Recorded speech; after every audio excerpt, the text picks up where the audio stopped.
really excited about this video, I'm not gonna lie.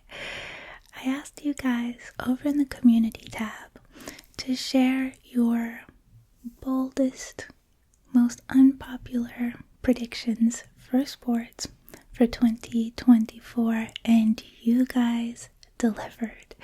So thank you so much to everyone who commented over there. This should make for a really fun video. So let's get into some big predictions for the year.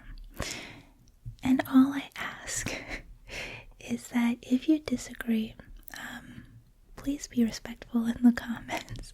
I want there to be discussion and, differing opinions.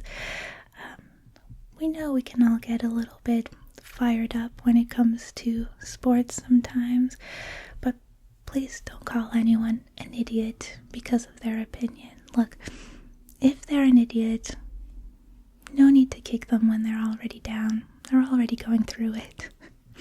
But let's start with this prediction from @Lambo Life in Being, because Dom has that nice membership badge, so you know he makes good judgment calls.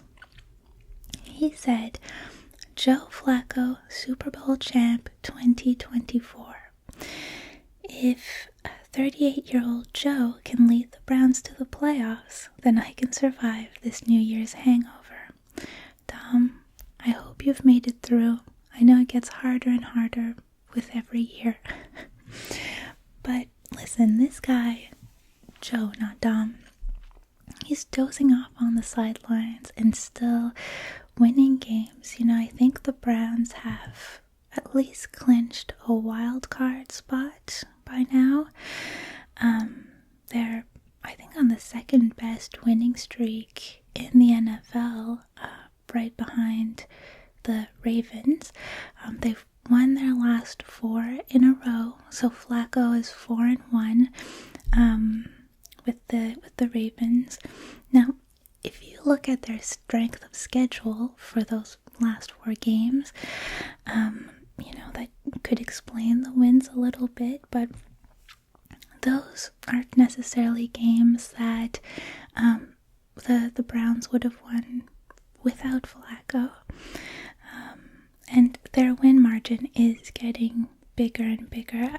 I don't think their game against the Bengals, sort of last game of the regular season, will be a good gauge of how they could perform in the playoffs either.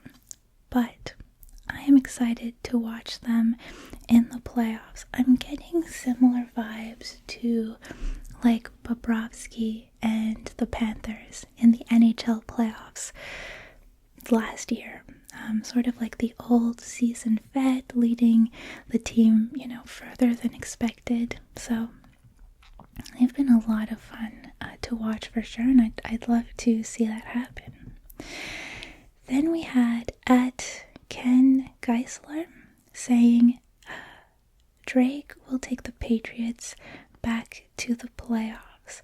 And this is interesting, right? Because we have presumably 3 quarterbacks going first in the draft. So will Washington get him? We'll find out in April, but it'd be cool to see. And then @JC Sanchez said the Dallas Cowboys make the Super Bowl. And they very well could, they have the 49ers to contend with, but I'm not counting them out. So I see that this is definitely maybe the minority opinion, but definitely a possibility. Then @Killer and You said NFL refs become full-time employees. And I know, listen, you fall on one side of the argument or the other. In this case, on the one hand, the NFL is making billions of dollars, so you could argue on the side of that this could improve the officiating, the refereeing. But on the other hand, I think that this could stir up a lot of controversy around referees being company men, for example, which would make for a good video for this channel, so I'm all for it. And finally, for football, at Crumbling Fern said the UFL will make it to a second season, and I'm excited to see how the first season goes. I think we have an opinion a little bit later on that mentions, competitive leagues coming in. So we'll discuss this more a little bit further on, I think. But this is a style of like a new league coming in that's different from the Live Golf, for example. So I'm excited to see how this first season goes, but I think if it goes well right off the bat, they're going to be eager to announce a second season sort of early on, because, I'm thinking about this with the PWHL as well. Obviously, there's going to be a lot of momentum right off the bat, and then you hope that the momentum sort of maintains, but it could very well just be excitement for the new league that then will die off before the end of the year. So I'm expecting them to, at the UFL to try to secure a second season pretty early on when attendance is good, when sponsors are interested, and get those sponsors to renew before the numbers and the interest starts dwindling. So I think that's a good possibility. Now, Crumbling Fern also said McGregor won't end up fighting this year, and I totally agree with this. I don't see this Chandler fight happening. I don't know if I'm ready to call him retired yet, but I don't see him fighting this year, especially with all the PED talk going on. The other combat sport prediction came in from @corporate sycophant, who said Fury versus Usyk will end in a controversial draw. I do think predicting a draw is quite bold, but yeah, I don't think this fight is a guarantee for either of these guys. So I don't think it's, necessarily going to Fury, but a draw is always a bold prediction for boxing. Now over to the world of soccer.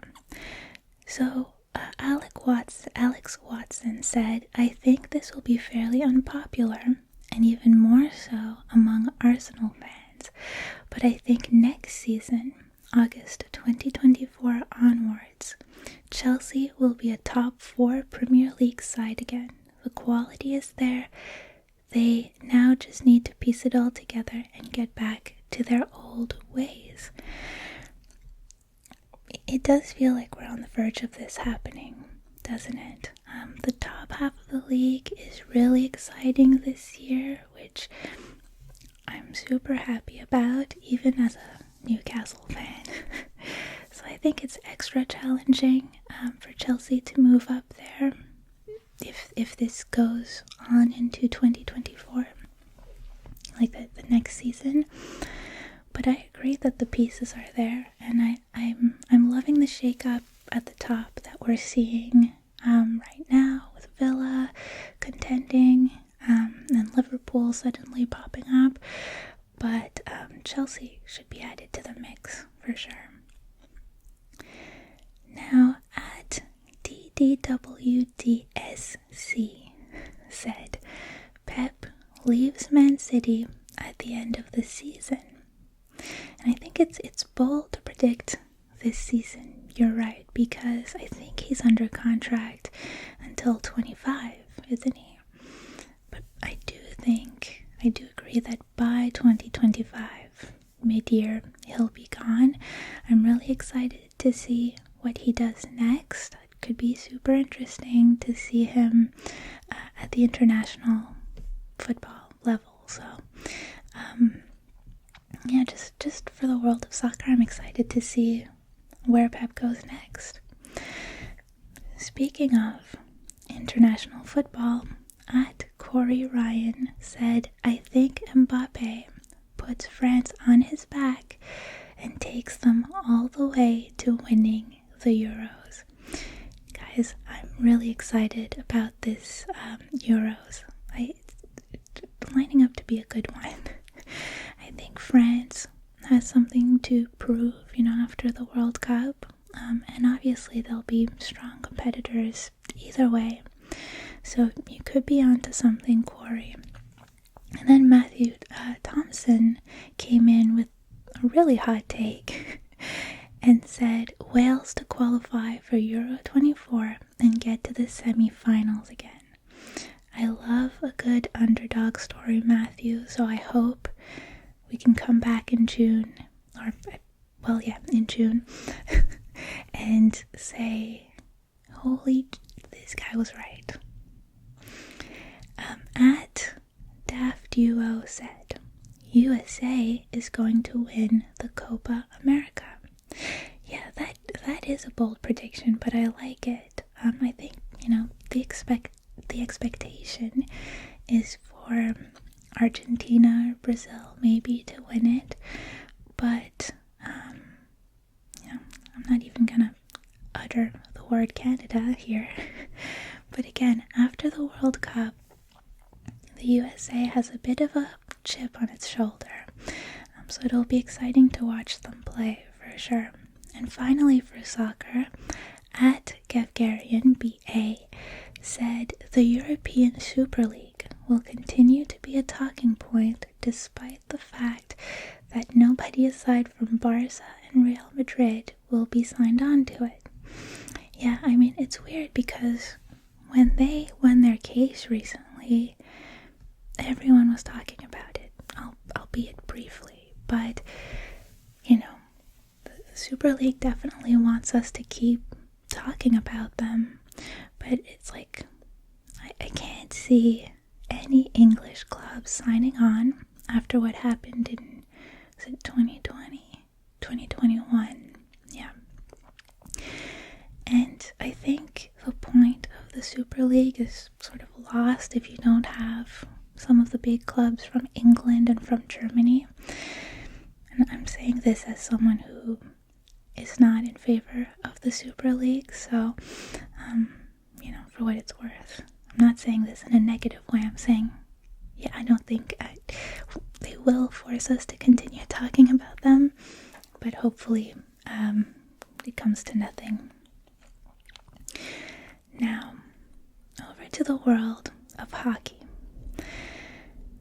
At FTW Industries said, my unpopular prediction will be that the Oilers will make it far in the playoffs. Yeah, I'm sorry. I don't know if I can back you on this one, FTW, but that's the whole point of this video. So I'm really happy that you commented this. I think that the Oilers are doing well now, and maybe they'll keep up this form, but what we've seen so far doesn't really inspire confidence. Their saving grace could be that, the Western Conference teams are relatively weaker right now, so that could help carry them further into the playoffs than how they would perform if they were in the Eastern Conference. But I'll be interested to see. I'd love for a Canadian team to win the cup. And actually, on that note, Natasha at Leah Camp said we will see a rematch of the 2011 Cup Finals, and Vancouver will win it this time. If not Vancouver, someone will bring the cup back to Canada, but it could be the Jets, honestly. This is our best chance in a while. Canada's best chance in a while. as a disgruntled Canadian, everything in me wants to say, of course we're not bringing the cup home.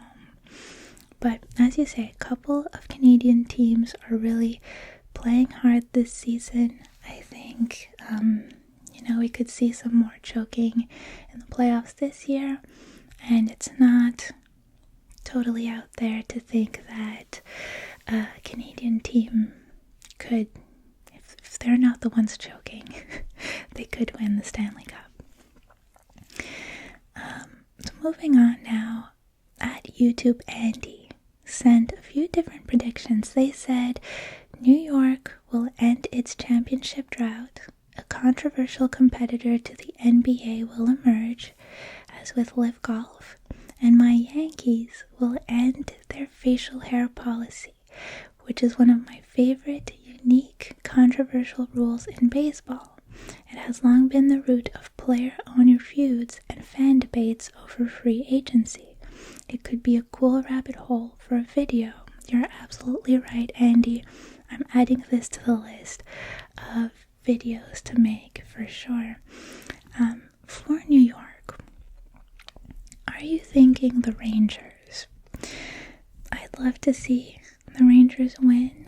If they can get one over on the Bruins, it would make for great conference finals. The Knicks, I don't know. I'm excited to watch OG play over there. I'm a fan of these guys. But I think it's going to take a little more time for things to really fall into place. And I'm just going to gloss over the MLB and the NFL. And for the basketball league, I think it would take interest from someone like the Saudis to want to invest, because I see them attracting big names, with money and, I don't know, possibly the promise of playing less games in a season. But what I've read is that the Saudis, specifically, I don't mean to keep bringing them up, but when you think about an entity with a lot of money to spend, and that's taking interest in sport. I'm using the Saudis as an example, but I think it's a fair example. I've read that the Saudis are maybe eyeing tennis as their next sort of sport that they would like to venture into. If you watched the recent video that I made about player salaries, you might remember that, the sponsorship revenue in tennis is unmatched. I mean, it's no surprise that they got into golf as well for the same reason. But the NBA is still growing, pretty steadily. So I could definitely see something like this happening, maybe in 25 or 26.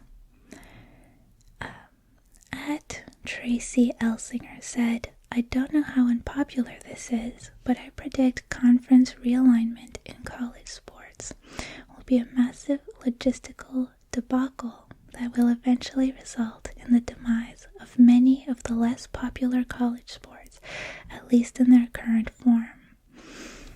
Now, people who know more about college sports than I do, please sound off in the comments. But from what I do know about college sports, a debacle sounds about right. Sounds like a perfectly reasonable prediction. Then at J-Man said, streaming services continue to take larger and larger portions of sports content off of major cable networks. And I agree with this, J-Man. I think, it's increasingly difficult for network TV to compete. And not only that, I mean, leagues want to keep young eyes on their sport. So we'll be likely, even if money wasn't part of the not the issue, but like the main question to where a league plays, I think it'd be likely to keep going in the way of streaming, with cable becoming obsolete is what it seems is happening. I just wish I could see more creativity from the streaming services. For the most part, they're sort of sticking to the status quo of how, what a sports broadcast should look like. And I'd like to see them use the technology at their disposal, at their hands, to improve the viewing experience. I remember being at a friend's house who's really into F1, and there was a race on, and I think F1 has like a streaming service. From what it seemed, it's like a proprietary or in-house streaming service where you pay for the season, and it's probably managed by someone else, but there are all these really cool features where like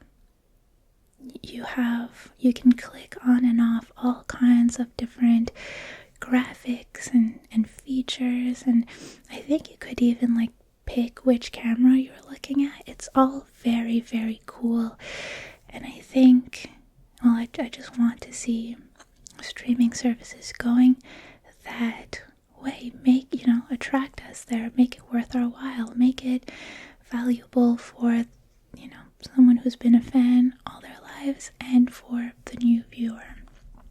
Customize the experience. So I totally agree that we're going the way of the streaming service, but I want to see more.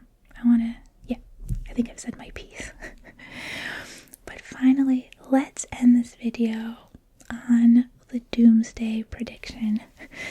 At Matt Alvarez said, "What will all sports look like in 2024? I mean, hell, Endeavor just bought WWE. The NFL is losing refs who can't get calls straight. MLB is now talking about more changes to the pitch clock, and USFL, I believe, bought a similar league for football that starts in a few weeks, which we've talked about. That's crazy. Oh wait, and hockey deaths and fights have gotten out of hand." Yeah, things are getting out of hand. They're getting dire a little bit recently, but hopefully in the coming weeks and months,